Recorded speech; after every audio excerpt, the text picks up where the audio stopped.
ये सन 712 का साल था जब मोहम्मद बिन कासिम ने सिंध में कदम रखे।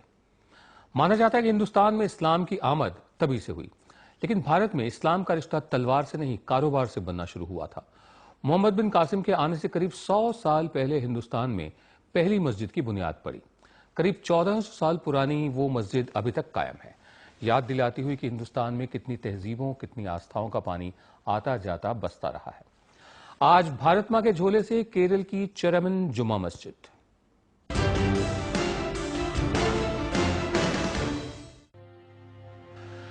केरल के त्रिशूर जिले के मिठाला शहर की यह मस्जिद कोई मामूली मस्जिद नहीं है।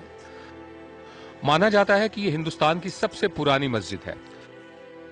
इस चेरामन जुमा मस्जिद को 629 ईस्वी में बनाया गया, यानी हजरत मोहम्मद के गुजरने से 3 बरस पहले। सवाल है कि पूरा हिंदुस्तान छोड़कर सुदूर केरल के सुदूर इलाके में यह मस्जिद कैसे बनी। बाकी मस्जिदें तो लाहौर और दिल्ली और फैजाबाद जैसे उत्तर भारत के शहरों में दिखती हैं।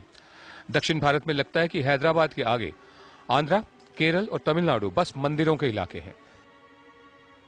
इस सवाल का जवाब हमें इतिहास में उतरने से मिलता है। दरअसल अरबों और हिंदुस्तानियों के बीच कारोबार का रिश्ता सदियों पुराना रहा। अरब के कारोबारी इधर के मालाबार इलाके में आकर व्यापार करते थे, जो दक्षिण एशिया और दक्षिण पूर्व एशिया के बंदरगाहों को जोड़ने का काम करता था। इस्लाम के आने के बाद इसी रिश्ते ने पहली मस्जिद की बुनियाद रखी। कहा जाता है कि यह पुराना बौद्ध मंदिर था जिसे तोहफे में अरब के लोगों को दे दिया गया। कहानियां और भी हैं।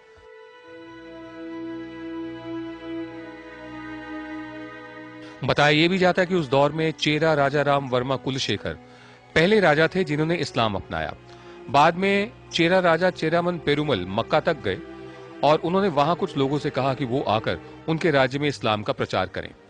उन्हीं के कहने पर मलिक बिन दीनार और मलिक बिन हबीब भारत आए।